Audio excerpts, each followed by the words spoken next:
Hey guys, in this video I'm going to show you how you can clear up the system data on your Mac. Now, if you are looking to clear up some space on your Mac and you have noticed that the system data is using quite a bit of space and you don't know where to go and find the files to delete, I'm going to show you exactly how to find that. Now, to be able to find where the system data actually is, what you need to do is go over to your Finder window, and then in the top where it says Go, you want to make that drop down come down, and then if you hold Option, what you're going to notice is that a library is going to pull up. So if you let go, it's going to disappear. But if you hold it, you're going to notice your library actually come up. So you want to go ahead and select library so that you can go into that. This is going to bring up all of the folders in your system files. If you cannot see the size of your files, if you actually hold down Command J, it will bring up a menu, and you want to make sure that Calculate All Sizes is selected. It will then go ahead and add everything up for you.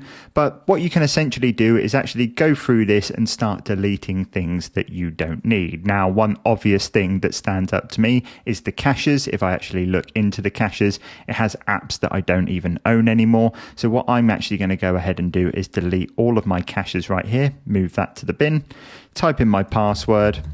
From here, I'll go into the bin and empty it just to make sure it's definitely off my Mac. And once that's deleted, if we actually go back to our system data, I think it was around 7.5 gigabytes has now been deleted from that. I think it was around 31 gigs. So that is essentially how you can go through that and clear up some of your system data. One word of warning, obviously, if there are things in there that you don't want deleted, do be careful. Your cache is a really good starting point to take a look at, but that's essentially how you can get rid of your system data. Hope this video helped, and I'll see you in the next one.